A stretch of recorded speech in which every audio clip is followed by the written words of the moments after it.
uumapaw na kasiyahan sa bawat Pilipino. Pagpapatawang di kailanman mapapantayan. Ilang henerasyon man ang magdaan.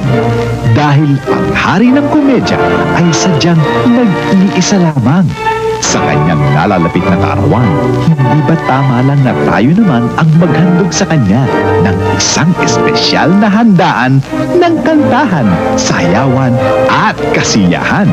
Kayo na kanyang napangiti ay inaanyayahang makibahagi sa 70 Pidol.